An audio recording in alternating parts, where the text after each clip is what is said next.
नमस्कार फ्रेंड्स, मी ॲडव्होकेट संजय गुरव. आज आपण भारतीय न्यायसंहिता BNS या कायद्यातील कलम 59 ह्या कलम 59च्या तरतुदी आज आपण सविस्तरपणे समजून घेणार आहोत. तर भारतीय न्यायसंहिता BNS या कायद्यातील कलम 59 हे जुन्या भारतीय दंडसंहिता IPS कायद्यामधील कलम 93शी संबंधित आहे. हे कलम सामान्य अपवाद जनरल एक्सेप्शन्स अंतर्गत येते आणि मुख्यत्वे सद्भावनेने गुड फेथ दिलेल्या माहिती किंवा संवादाला म्हणजे कम्युनिकेशनला कायदेशीर संरक्षण देते.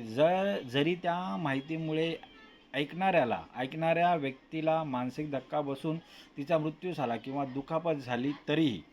कलमाचे नाव आहे सद्भावनेने दिलेली माहिती संवाद, communication made in good faith.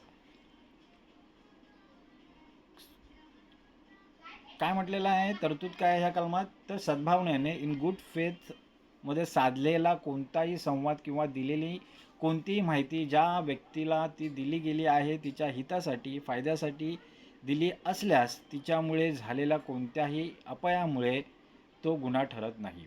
सोप्या शब्दात हे कलम समजून घेऊया, ही तरतूद समजून घेऊया. काय म्हटलेलं आहे तर या कलमाचा सरळ अर्थ असा आहे की जर एखाद्या व्यक्तीने दुसऱ्या व्यक्तीच्या फायद्यासाठी एखादी सत्य पण अत्यंत क्लेशदायक बातमी किंवा माहिती प्रामाणिकपणे सद्भावनेने दिली असेल आणि ती बातमी ऐकून त्या व्यक्तीला तीव्र मानसिक धक्का मेंटल शॉक बसला, ज्यामुळे तिचा आजार वाढला किंवा मृत्यू झाला, तर माहिती देणाऱ्या व्यक्तीवर गुन्हेगारी खटला भरला जाऊ शकत नाही. कारण माहिती देणाऱ्याचा हेतू नुकसान करण्याचा नव्हता, तर रुग्णाला आणि व्यक्तीला सत्य परिस्थिती अवगत करून देणे हा होता. आता उदाहरण काय आहे या कलमांतर्गत?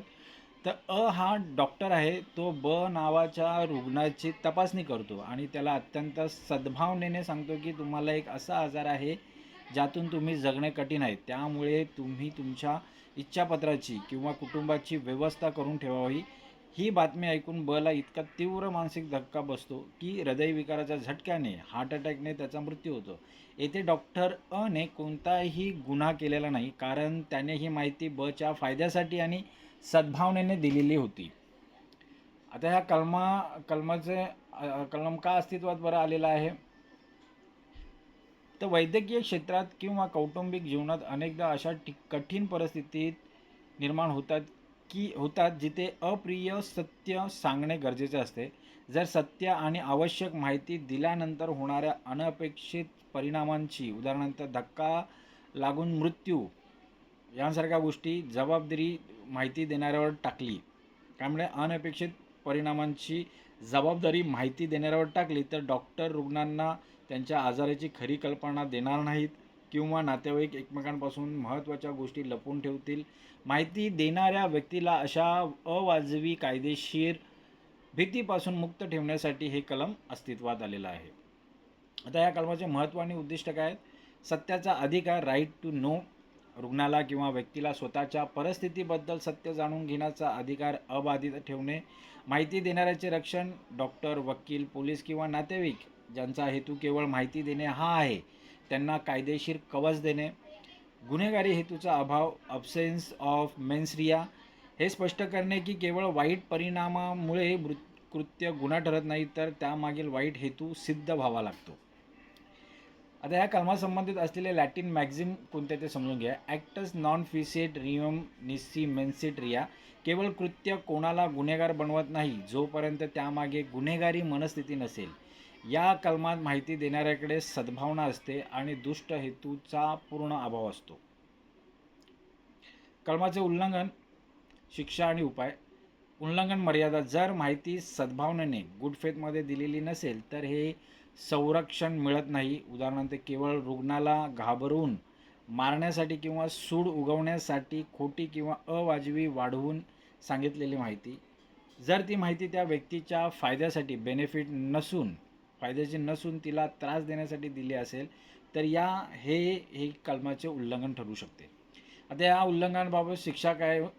तर शिक्षा, जर एखाद्याने जाणीवपूर्वक आणि दुर्भावनेने मालाफाईड इंटेन्शनने एखाद्या हृदयविकाराच्या रुग्णाला खोटा मानसिक धक्का दिला जेणेकरून त्याचा मृत्यू व्हावा, तर त्याच्यावर भारतीय न्यायसंहितेच्या संबंधित कलमांनुसार खुनाचा, मर्डर किंवा सदोष मनुष्यवधाचा, कल्पेबल होमिसाईड चा खटला चालवला जाईल आणि त्यानंतर जन्मठेप किंवा फाशीची शिक्षा होऊ शकते. आता ह्या कलमासंबंधित असलेल्या न्यायालयीन प्रकरणे आणि निर्णय समजून घेऊया. वैद्यकीय विश्वातील खटले विविध न्यायालयीन निर्णयांमध्ये स्पष्ट करण्यात आले आहे की गंभीर आजाराची माहिती रुग्णाला देणे हे डॉक्टरांचे व्यावसायिक कर्तव्य आहे, प्रोफेशनल ड्युटी आहे. जोपर्यंत डॉक्टरांनी माहिती देताना वैद्यकीय आचारसंहितेचे पालन केले आहे आणि अत्यंत संवेदनशीलतेने सत्य सांगितले आहे, तोपर्यंत रुग्णाच्या मृत्यूची जबाबदारी डॉक्टरांवर टाकता येत नाही. कलम 59 अशा सर्व व्यावसायिक संवादांना पूर्ण संरक्षण देते. आता या कलमासंबंधित असलेले संविधानिक कलमे आणि इतर कायदे पाहूया. भारतीय संविधानातील अनुच्छेद 19(1)(a) ए भाषण किंवा अभिव्यक्ती स्वातंत्र्य, ज्यामध्ये माहिती देणे आणि मिळवणे हा एक महत्त्वाचा भाग मानला जातो. BNS कायद्यातील कलम 214 सद्भावना, गुड फेथची व्याख्या, जी गोष्ट योग्य काळाची आणि दक्षतेने ड्यू केअर अँड अटेन्शनने केली जाते, तिला सद्भावनेने केलेली गोष्ट मानली जाते. कलमाची समीक्षा. या कलमाची समीक्षा कशी करता येईल, तर हे कलम सैद्धांतिक आणि व्यावहारिकदृष्ट्या अत्यंत आवश्यक आहे, परंतु माहिती देण्याची पद्धत, मॅनर ऑफ कम्युनिकेशन कशी असावी यावर कायदा मौन बाळगतो. आधुनिक वैद्यकीय क्षेत्रात माहिती कशी दिली गेली याला खूप महत्त्व आहे. जर एखाद्या डॉक्टराने अत्यंत उद्धटपणे किंवा निष्काळजीपणे रुग्णाला मृत्यूची बातमी दिली, तर त्याला योग्य काळजी आणि दक्षता ड्यू केअर मानले जाईल का, हा एक वादाचा मुद्दा ठरतो. त्यामुळे न्यायालय प्रत्येक प्रकरणातील संवादाचे स्वरूप बारकाईने तपासते. निष्कर्ष काय काढता येईल, तर BNS भारतीय न्यायसंहिता कायद्याचे कलम 59 हे मानवी व्यवहारातील आणि विशेषतः वैद्यकीय क्षेत्रातील व्यावहारिक गरजांचा आदर करणारे कलम आहे. हे स्पष्ट करते की अप्रिय सत्य सांगणे हा गुन्हा नाही, जर ते समोरच्या व्यक्तीच्या हितासाठी प्रामाणिकपणे सांगितले गेले असेल. सद्भावनेने दिलेले सत्य हे कायदेशीर जबाबदारीतून मुक्त असते. हाच या कलमाचा अंतिम निष्कर्ष आहे. तर मित्रांनो, आज आपण भारतीय न्यायसंहिता कायद्यातील कलम 59 ह्या 59च्या तरतुदी आज आपण सविस्तरपणे पाहिलेल्या आहेत. हे कलम अधिक चांगल्या प्रकारे समजून घेण्यासाठी हा व्हिडिओ तुम्ही वारंवार पहा, जेणेकरून ह्या कलमाच्या तरतुदी तुम्हाला अधिक चांगल्या प्रकारे समजतील. असेच कायदेविषयक ज्ञान मिळवण्यासाठी, कायदेविषयक माहिती मिळवण्यासाठी आमचे चॅनल सबस्क्राईब करा, लाईक करा, शेअर करा. आपल्या प्रियजनांना, मित्रांना हे व्हिडिओज फॉरवर्ड करा, जेणेकरून त्यांचंही कायदेविषयक ज्ञान वाढेल, त्यांनाही कायदेविषयक माहिती मिळेल. तर आज आपण इथेच थांबूया. धन्यवाद.